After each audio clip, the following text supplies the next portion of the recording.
मित्रांनो, आजचा हा व्हिडिओ मी इमॅजिनेशन या ब्रेन स्किलवरती बनवणार होतो, पण माझा जो मागचा व्हिज्युअलायझेशनचा व्हिडिओ आहे त्याच्यावरती एकाने प्रश्न विचारला की खरंच आम्ही जर एखादी गोष्ट व्हिज्युअलाइज केली तर आम्हाला ती मिळेल का? तर आधी त्या प्रश्नाचं उत्तर आपण या व्हिडिओमध्ये घेऊया आणि त्यानंतर पुढच्या व्हिडिओमध्ये इमॅजिनेशन या ब्रेन स्किलकडे जाणार आहोत. प्रश्न अतिशय योग्य आहे की समजा आपण एखादी गोष्ट व्हिज्युअलाइज केली तर ती आपल्याला मिळेल का? तर याच्यामध्ये एक गोष्ट अशी लक्षात ठेवायची की व्हिज्युअलायझेशन ही फर्स्ट स्टेप आहे. आपल्याला काही मिळवायचं असेल तर ती फर्स्ट स्टेप आहे. आणि एकदा तुम्ही व्हिज्युअलाइज केलं की तुमच्या ब्रेनला एक पिक्चर मिळतं, एक चित्र मिळतं. म्हणजेच तुम्हाला काय पाहिजे ते त्याला क्लिअर होतं. नुसतं तुम्ही मनातल्या मनात बऱ्याच गोष्टी बोलत असतात. आत्ता हे बोलाल, आत्ता हा विचार कराल, नंतर दुसराच विचार कराल. आत्ता सकाळी तुम्हाला पाहिजे असतं यार मला चांगली कार पाहिजे, दुपारी तुम्हाला असं वाटतं यार नाही ते कार वगैरे नंतर बघू, आधी चांगला बंगला पाहिजे, राहायला चांगली जागा पाहिजे. किंवा नंतर मग रात्री झोपताना विचार कराल की नाही यार हे सगळं ठीक आहे, पण मला चांगला जॉब पण पाहिजे ना यार, त्यासाठी एक असं म्हणजे बरेचसे विचार आपल्या मनामध्ये येत असतात आणि आपण रँडमली त्याचा विचार करत असतो म्हणजे आपण ते व्हिज्युअलाइज करत असतो.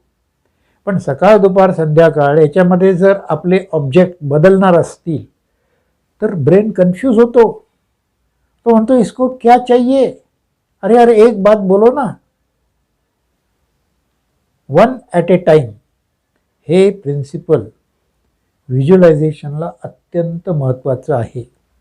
तुम्ही जर एका वेळेस 10 गोष्टी मिळवण्याचा प्रयत्न केला तर त्या मिळत नाहीत, एकही मिळत नाही. किंवा ज्या 9 गोष्टी तुम्हाला मिळणार नाही आहेत त्याच्यासाठी तुम्ही असमाधानी असाल. मग व्हिज्युअलायझेशन करतानाचा पहिला नियम लक्षात ठेवायचा, तो ॲक्च्युली मी माझ्या ट्रेनिंग प्रोग्रॅममध्ये शिकवतो. तो म्हणजे वन ॲट ए टाईम, एका वेळेस एकच. हा नियम तुम्हाला व्हिज्युअलायझेशन करताना वापरावा लागतो. आणि एकदा मेंदूला क्लिअर झालं की नाही या व्यक्तीला मला, म्हणजे मेंदू स्वतःला मला समजेल की मला हे काम पूर्णत्वाकडे न्यायचं आहे किंवा हे मला पाहिजे नाही आणि ते मला मिळवायचं आहे, मग त्याचे सगळे एफर्ट्स जे आहेत ते त्या पर्टिक्युलर गोष्टीसाठी सुरू होतात. ही प्रोसेस सुरू होते. पण समजा जर तुम्ही व्हिज्युअलाइज केलंच नाही तर काय होईल? ही प्रोसेसच सुरू होणार नाही ना.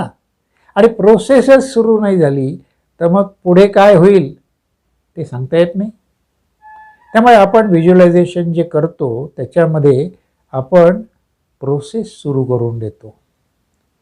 त्यानंतरचे जे 3 स्किल आहेत they take care of your first skill. त्यामुळे व्हिज्युअलायझेशन हे अत्यंत महत्त्वाचं स्किल आहे. ते तुम्ही बायपास करू शकत नाही. ओके, मला वाटतं मी त्या प्रश्नाचं उत्तर दिलेलं आहे. आणि अजून काही प्रश्न असतील तर तुम्ही विचारू शकतात, मी त्याची जरूर उत्तरं देईल. तर या व्हिडिओमध्ये आपण इथंच थांबूया. पुढच्या व्हिडिओमध्ये मात्र मी इमॅजिनेशन या मेंदूच्या अत्यंत महत्त्वाच्या स्किलबद्दल बोलणार आहे. त्यामुळे तो व्हिडिओ तुम्ही चुकवू नका. ओके, थांबूया या व्हिडिओमध्ये इथंच. तोपर्यंत धन्यवाद.